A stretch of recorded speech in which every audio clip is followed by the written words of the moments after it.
Bienvenidos a la tarea del recuerdo. Eli, te esmeraste en el vestuario, ¿eh? Gracias. Me ayudó mi mamá, que tenía muchísimas cosas guardadas. Dice que esto era el boom del momento.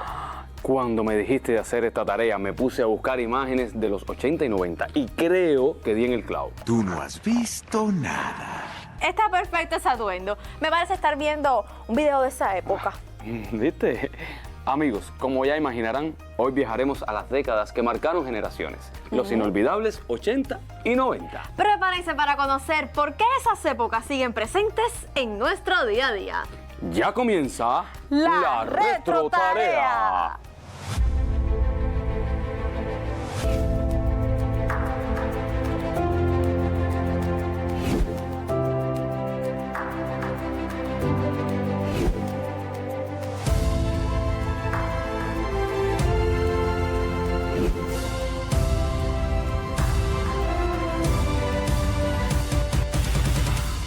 ¿Alguna vez se han preguntado por qué se sigue recordando con tanta nostalgia esas décadas? Personalmente creo que tiene que ver con que fue una época de innovación, pero también de sencillez. Hoy lo vemos en los remakes, la moda retro y hasta en los playlists. Y a propósito, no podemos hablar de los 80 y 90 sin mencionar la música.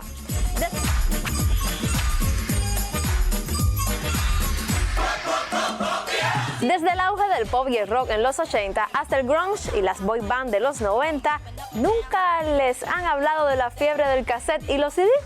Por ejemplo, la década de los 80 fue fascinante y marcó un antes y un después en muchos aspectos culturales, sociales y tecnológicos.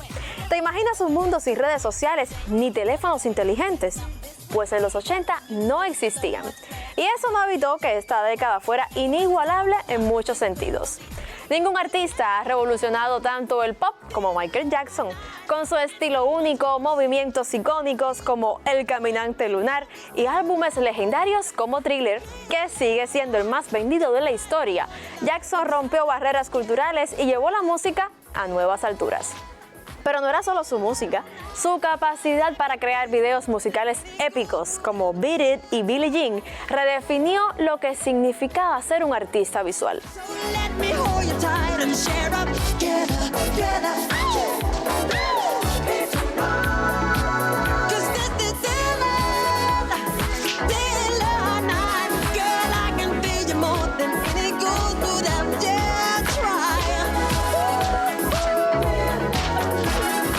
Si el pop tuvo un rey, también tuvo una reina. Hablamos de Madonna, quien conquistó el mundo con su audacia y creatividad.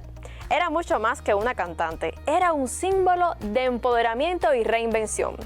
Con éxitos como Chica Material, Como una Virgen y Vogue, Madonna desafiaba los límites de lo convencional y se convertía en un ícono cultural que inspiraba a las generaciones a abrazar su autenticidad.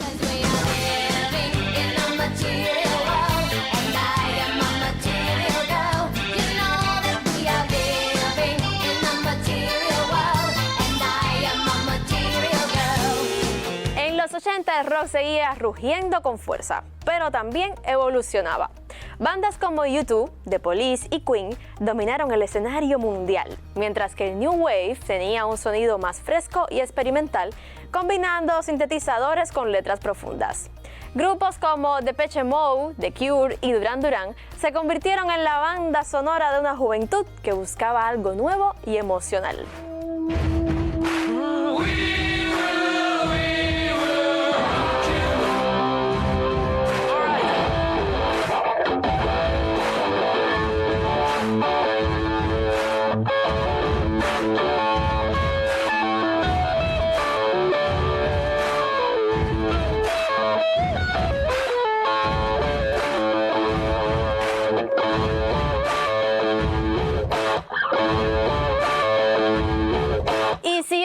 Década que revolucionó la música fue sin duda la de los 90.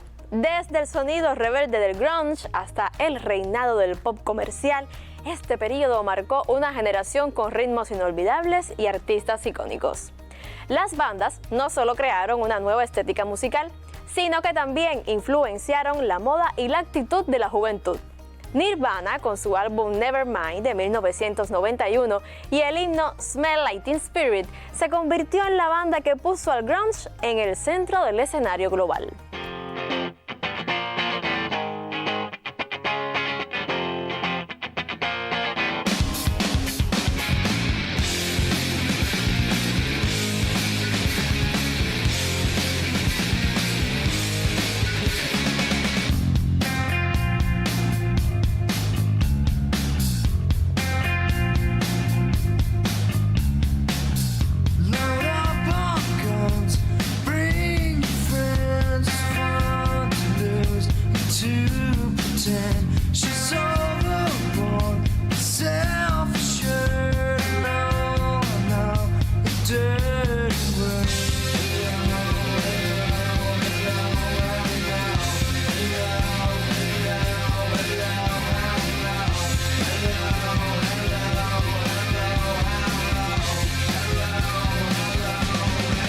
Aunque su auge quedó en los 90, su legado sigue inspirando a nuevas bandas que buscan una autenticidad cruda en sus composiciones.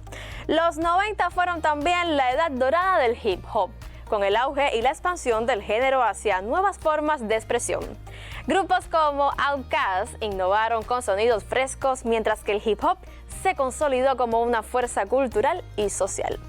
Hacia finales de esa década, el pop volvió con fuerza, dominando las listas de éxitos con artistas como Britney Spears y Backstreet Boys. Las boy bands se convirtieron en fenómenos globales gracias a sus coreografías perfectas y letras pegajosas. NSYNC, 98 Degrees y Boyz II Men marcaron tendencia con hits inolvidables.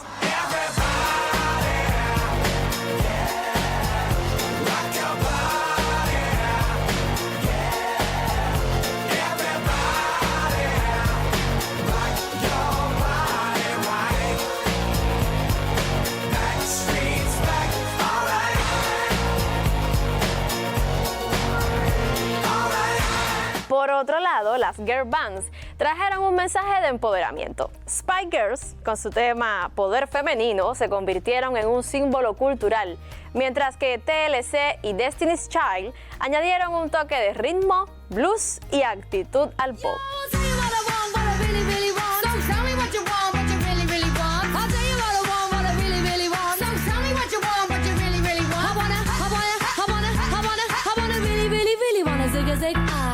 Estas dos décadas también marcaron una evolución vibrante en la música cubana, con la consolidación de géneros como la salsa y la timba. En los años 80, el boom de la salsa cubana revolucionó la escena musical con agrupaciones como los Bam Bam, que modernizaron el son tradicional con influencias del jazz y el rock. Pura vestimenta, siempre será pura vestimenta. Lo tuyo es tener ropa y lucir por fuera, pero eso nada representa. Pura vestimenta, siempre será pura vestimenta. Oye, yo sé que tú te vistes Christian Dior, pero por dentro cosa buena, cada vez tú estás peor. Siempre será pura vestimenta. También destacó NG La Banda, fundada por José Luis Cortés en 1988, a la que muchos consideran la pionera de la timba, un género bailable con ritmos intensos y letras que reflejan la vida cotidiana.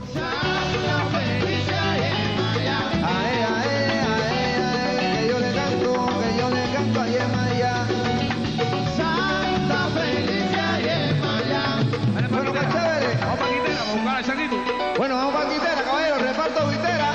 Vaya, cogió su pedacito. Dice que era pa' Quintera, y yo me voy con el chambo.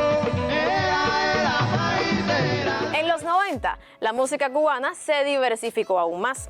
La charanga habanera introdujo un estilo más juvenil y atrevido, mientras que artistas como Pablo F.G., Manolito Simoné y Bamboleo llevaron la timba a nuevas alturas.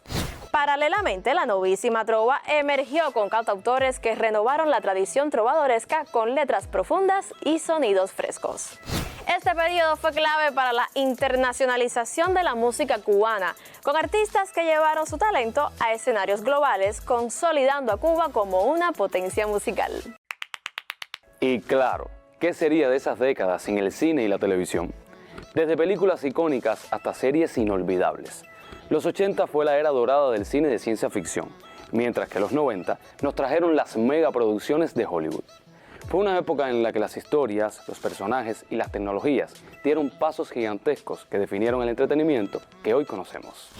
Número 5. Indiana Jones, Los Cazadores del Arca Perdida. Esta se estrenó en 1981, bajo la dirección de Steven Spielberg. Esta fue la primera película de esta saga, en la que en el año 1936, Indiana Jones es un profesor de arqueología, dispuesto a correr peligrosas aventuras con tal de conseguir valiosas reliquias históricas. Después de una infructuosa misión en Sudamérica, el gobierno estadounidense le encarga la búsqueda del Arca de la Alianza, donde se conservan las tablas de la ley que Dios entregó a Moisés. Según la leyenda, quien las posea tendrá un poder absoluto, razón por la cual también lo buscan los nazis. Número 4. La tumba de las luciérnagas. Esta es una película japonesa del año 1988. En esta, Seita y Setsuko son hijos de un oficial de la marina japonesa que viven en Kobe. Un día, durante un bombardeo en la Segunda Guerra Mundial, no consiguen llegar a tiempo al búnker donde su madre los espera, y cuando después la buscan, la encuentran malherida en la escuela, que ha sido convertida en un hospital de urgencia. Número 3. Cinema Paradiso.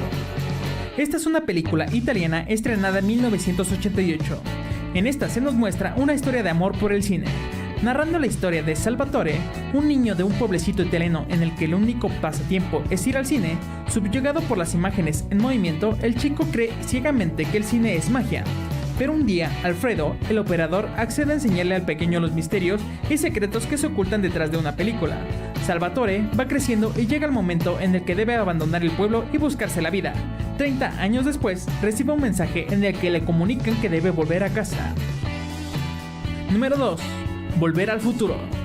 Dirigida por Robert Zemeckis, Volver al futuro se estrenó en el año 1985. En esta, Marty McFly es amigo del Dr. Emmett Brown, un científico al que todos toman por loco.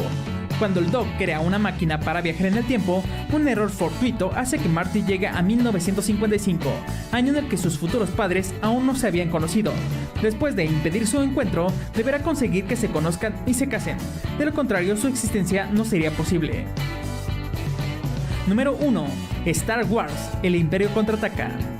Esta película se estrenó en 1980, bajo la dirección de Irving Kershner, en la que tras un ataque sorpresa de las tropas imperiales a las bases camufladas de la Alianza Rebelde, Luke Skywalker, en compañía de R2-D2, parte hacia el planeta Dagobah en busca de Yoda, el último maestro Jedi, para que le enseñe los secretos de la fuerza.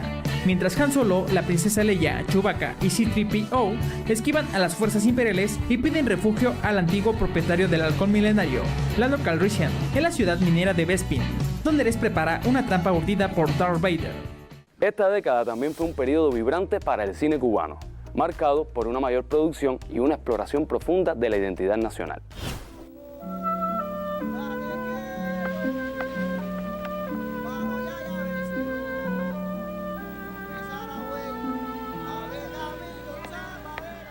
Uno de los filmes más emblemáticos fue Cecilia, dirigida por Humberto Solás e inspirada en la novela Cecilia Valdés. Esta obra destacó por su ambiciosa puesta en escena y su mirada crítica a la sociedad colonial cubana. Otras obras que no podemos dejar de mencionar son Clandestinos, La Bella de la Alhambra, Una novia para David o Un hombre de éxito, por citar solo algunas.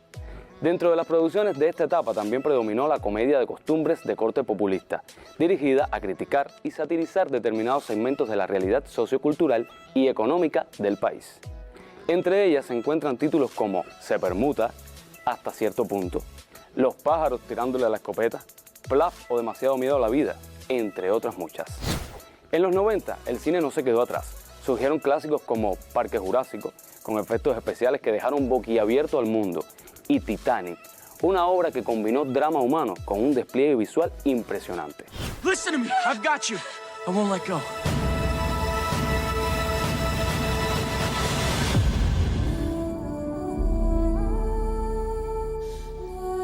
Titanic was called the Ship of Dreams. And it was.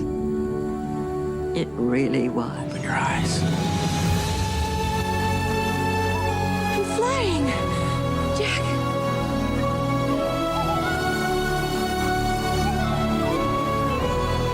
You never know what hand you're gonna get dealt next.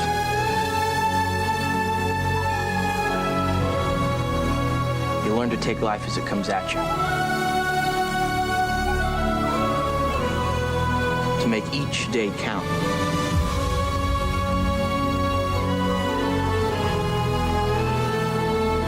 I'll never let go, Jack. I'll never let go. Para Cuba, la década de los 90 fue un momento de grandes desafíos, marcado por una crisis económica que afectó todos los aspectos de la vida, incluido el cine. Sin embargo, lejos de apagarse, la creatividad cinematográfica encontró nuevas formas de expresión, dando lugar a películas que hoy son consideradas icónicas. ¿Qué quieres hacer con ese cuchillo? ¡Quiero ir! Uno de los filmes más ambiciosos de la época fue El siglo de las luces, dirigido por Humberto Solás, con una producción de gran escala y una estética muy cuidadosa. Por otro lado, Hello Hemingway, de Fernando Pérez, ofreció una mirada íntima a la juventud cubana, quien también dirigiría Madagascar, una película introspectiva que capturó la incertidumbre de esos tiempos difíciles. El legado del cine y la televisión de los 80 y 90 están vivos en cada película y serie que disfrutamos hoy. Fue una época que nos enseñó a soñar y a mirar hacia el futuro. Y vaya que lo lograron. Ahora veamos qué más nos trae Eli en la Retrobitácora de hoy.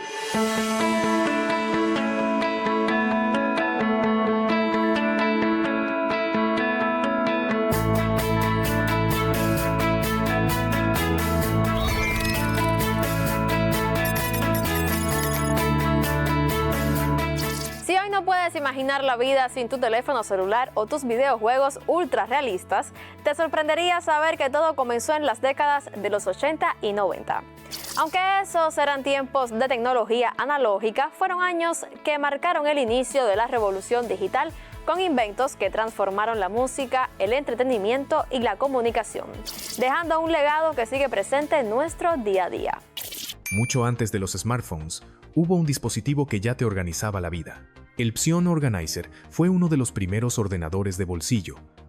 Permitía guardar contactos, notas, tareas y hasta programar funciones básicas. Todo desde un aparato que cabía en la palma de la mano. Usaba cartuchos extraíbles para ampliar su capacidad y un sistema operativo que dejaba escribir tus propias aplicaciones. Médicos, ingenieros y ejecutivos lo usaban como una agenda digital cuando todavía usábamos papel y lápiz para todo. Cuando la música era analógica, llevarla contigo sin perder calidad era un lujo. El Walkman WMD D9 fue uno de los modelos más sofisticados de Sony. Tenía tracción directa, carcasa metálica, sonido estéreo de alta fidelidad y reducción de ruido Dolby. Todo en un diseño compacto que podías llevar en el bolsillo. No era solo para escuchar música, era para escucharla bien. Quienes lo tenían no solo caminaban con ritmo, también con uno de los gadgets más avanzados en reproducción de audio portátil. Fue el favorito de los que no se conformaban con escuchar, sino que querían sentir la música. Era enorme, pesado y robusto, pero también un pionero. El Kaypro II fue una computadora portátil que pesaba más de 12 kilos. Sí, leíste bien. Venía en una carcasa metálica estilo maletín, con pantalla CRT integrada y 2 disqueteras. Funcionaba con CP, M y venía con software preinstalado para escribir, organizar datos y trabajar fuera de una oficina fija. Su tamaño era un reto, pero su funcionalidad la convertía en una herramienta seria para profesionales que necesitaban computación real, aunque fuera sobre ruedas. Mientras la mayoría aún usaba computadoras a base de comandos, Apple apostó por algo totalmente distinto: una interfaz gráfica con ventanas, iconos y un ratón para navegar. Eso fue Apple Lisa, lanzada en 1983. Fue una de las primeras en permitir el uso del mouse como herramienta principal y en integrar funciones multitarea. Venía con disco duro de 5 MB y software de productividad como procesadores de texto y hojas de cálculo. Aunque su precio era altísimo y no tuvo gran éxito comercial, marcó el camino hacia el diseño moderno de sistemas operativos. Lisa no fue entendida en su tiempo, pero sin ella no existirían las computadoras tal como las usamos hoy. Cuando pensar en una foto instantánea ya era algo mágico, Polaroid dio un paso más allá con la Spectra. Esta cámara ofrecía imágenes más grandes, enfoque automático por ultrasonido y un diseño moderno y ergonómico. Además, el papel tenía un espacio extra para escribir dedicatorias, algo que la hizo muy popular en reuniones, fiestas y álbumes personales.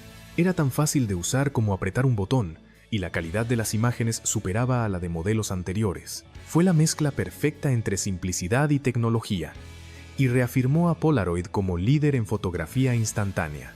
En una época donde los televisores eran enormes y pesados, Sony hizo algo que parecía imposible. Puso la televisión en la palma de tu mano. El Sony Watchman era un televisor portátil con pantalla CRT que funcionaba con baterías y tenía una antena retráctil para captar canales de aire. Ver tus programas favoritos mientras viajabas o desde cualquier rincón era algo revolucionario. Aunque su pantalla era pequeña y en blanco y negro, ofrecía buena imagen y sonido. Fue un claro ejemplo de cómo la miniaturización ya estaba cambiando el consumo de medios mucho antes de los smartphones. Ligero, funcional y con una batería que parecía no acabarse nunca. El Model 100 de Tandy fue una computadora portátil con pantalla LCD, teclado de tamaño completo y sistema ROM. Funcionaba con baterías AA y podía durar hasta 20 horas. Permitía escribir textos, enviar correos por módem y ejecutar programas básicos. Por eso se convirtió en la favorita de periodistas y escritores en movimiento. No necesitabas cargar cables ni entender programación avanzada, solo encenderla y escribir. Fue una de las primeras portátiles verdaderamente útiles para el trabajo fuera de oficina. En 1983, la Kyocera Kyotronic 85 sorprendió al mundo por su tamaño compacto y su funcionalidad real. Tenía pantalla LCD, teclado completo y funcionaba con pilas comunes. Su autonomía podía llegar hasta las 20 horas, algo impresionante para la época. Permitía escribir textos largos y era tan intuitiva que no hacía falta ser experto en informática para usarla. Fue tan exitosa que otras marcas como Tandy y Olivetti compraron su diseño para lanzar sus propias versiones. Fue uno de los primeros pasos hacia la idea de una computadora verdaderamente personal y portátil. Antes de que existieran las apps de calendario o los recordatorios por voz, ya había un dispositivo que lo organizaba todo. El Sharp Wizard OZ 7000 fue uno de los primeros PDA, asistentes personales digitales. Permitía guardar contactos, citas, tareas, notas e incluso hacer operaciones básicas. Todo desde un aparato del tamaño de una calculadora grande. Era ideal para profesionales y estudiantes, y su interfaz por módulos facilitaba mucho su uso. Fue la agenda electrónica de una generación que empezaba a digitalizar su rutina sin depender aún de Internet. Pesaba más de 4 kilos, pero lo que ofrecía lo compensaba con creces. La Toshiba T1100 fue una de las primeras laptops compatibles con IBM PC. Tenía pantalla LCD, batería recargable y disquetera incorporada, lo que la hacía muy avanzada para 1985. Era portátil, funcional y permitía usar programas de oficina fuera del escritorio. Aunque limitada en memoria y sin disco duro, fue clave para el desarrollo de la computación móvil. Se considera una de las primeras portátiles modernas y marcó el camino para lo que vendría. Hoy muchos de estos dispositivos parecen piezas de museo, pero en su momento fueron ideas valientes. No nacieron para seguir una moda, sino para crearla. Eran soluciones adelantadas, creadas por gente que no esperaba a que el mundo los entendiera. Solo lo hacían. Algunos fracasaron, otros pasaron desapercibidos, pero todos empujaron los límites de lo posible. Y sin ellos, probablemente la tecnología de hoy no sería como la conocemos. Y hasta aquí nuestra retrobitácora de hoy. Recuerden que nos vemos cada semana para aprender juntos con materiales tan interesantes como estos. ¡Chao! Gracias, Eli, por tan interesante información. Realmente estamos tan habituados a las nuevas tecnologías que nos parece que siempre estuvieron ahí. Pero sigamos con otros aportes de estas décadas. Los 80 y 90 también fueron épocas de transición en la literatura, desde los thrillers de Stephen King hasta los primeros pasos de la literatura juvenil. La década de los 80, por ejemplo, fue un periodo de transformación en la literatura mundial y cubana. Por supuesto, en un contexto de cambios políticos, sociales y tecnológicos, cuando los escritores exploraron nuevas formas de narrar, desafiaron estructuras tradicionales y dieron voz a realidades antes ignoradas. Durante esta década, la literatura mundial estuvo marcada por obras que exploraron el misterio, la historia y la identidad. Umberto Eco, con El nombre de la rosa, combinó el misterio con la filosofía en una abadía medieval, creando una novela que atrapó a lectores con su profundidad intelectual. Gabriel García Márquez publicaba El amor en los tiempos del cólera, una novela que exploró el amor y la espera con su característico realismo mágico, y no olvidemos a Isabel Allende, quien revolucionó la narrativa latinoamericana con La Casa de los Espíritus, una historia que mezcla realismo mágico y crónica familiar para reflejar los cambios sociales de Chile. Ahora les traemos algunos inventos que aún hoy usamos y que vieron la luz en esas décadas, como es el caso del cubo Rubik, que se volvió locura mundial en los 80 y aún nos hace sufrir. Fue inventado en 1974 por el escultor y profesor de arquitectura húngaro Ernő Rubik, quien originalmente lo llamó cubo mágico. Él lo creó como una herramienta para enseñar a sus estudiantes conceptos de geometría tridimensional. Sin embargo, no fue hasta 1980 que se comercializó internacionalmente, convirtiéndose en un fenómeno global y en uno de los juguetes más vendidos de todos los tiempos. Otro invento ochentero fueron los emoticonos, que surgieron en 1982, cuando el científico informático Scott Fahlman propuso el uso de combinaciones de caracteres para expresar emociones en mensajes de texto. Su idea inicial fue utilizar la carita feliz para indicar un tono positivo y cara triste para un tono negativo, ayudando a evitar malentendidos en los correos electrónicos y foros de discusión. Estos simples símbolos se convirtieron en una forma popular de comunicación digital y sentaron las bases para los modernos emoji que conocemos hoy. Bueno amigos, hasta aquí nuestro viaje por los 80 y 90. Esperamos que lo hayan disfrutado tanto como nosotros. Ángel, déjame decirte que esa moda no te queda nada mal. A ti tampoco. ¿Qué te parece si salimos así vestidos para la rampa? Deja, no hay que exagerar. Y ya nos despedimos por hoy, ¿eh? Ahora sí. Recuerden que nos vemos cada semana para juntos hacer lo que nos toca. La tarea.